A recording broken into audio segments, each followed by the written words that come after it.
Next question, Gwen Mendenhall.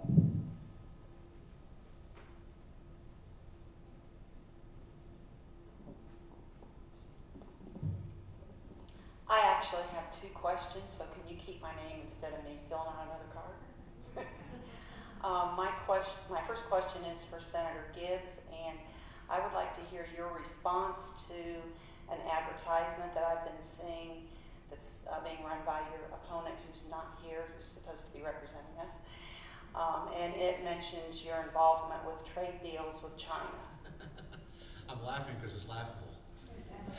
I'm not the one in Congress, so, and just so you know that Joe over here is from the Democratic National Committee. He likes to tape me, and so they can try to take things out of context. So it's just so you know that. I live up in Holmes County, so I get Cleveland TV, so I don't have to see all those commercials because they're in Columbus, not Cleveland. But I heard one is something that goes like this: China thanks Bob Gibbs for jobs. Really, that's really laughable because I'm just a hog farmer from Holmes County. But they took something out of context of earlier this summer when we talked about trade, and I'm not going to use the word again because it'll take it out of context again. But where I am on trade, I think that trade does improve everybody's standard of living when trade works like it's supposed to work. Now, if there's a foreign government out there subsidizing an industry or a sector in their country, then when those products come over here, we ought to put tariffs on them automatically, because any American company or person here in the United States shouldn't have to compete with a foreign government. That's not right, okay? And so that should be done just automatically. I think it's interesting on NAFTA.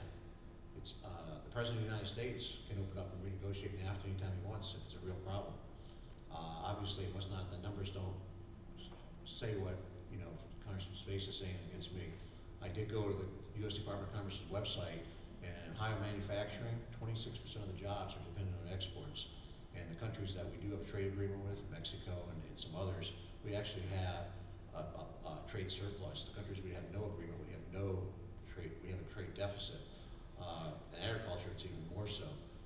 But trade can raise everybody's standard of living, but it's easy to have a 15-second or 30-second bullet point and attacking on trade. Now, the reason we've lost jobs, this is important, the reason we've lost jobs to Mexico or China, whatever, it isn't because of the trade deals, it's because our cost, because of our bad public policy here in the United States. We've got the second highest corporate income tax rate in the world, soon to be the highest. I think Japan's going to lower theirs. And we got a regulatory structure that punishes businesses. And businesses have to stay in business, they got to make things that people can afford to buy, and we're in a global competition now.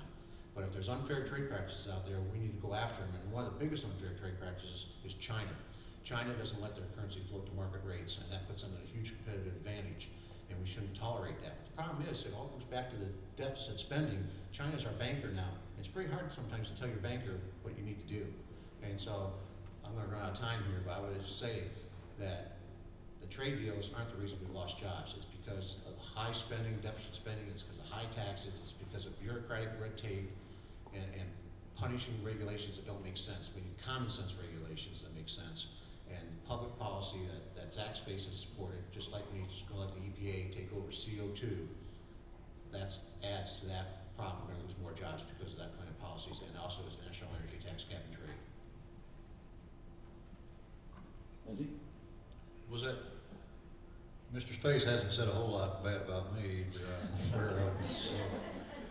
but he has. I mean, there have been some things that have been true. Did you want me to respond to that in any fashion? It was just a question for Senator. Okay.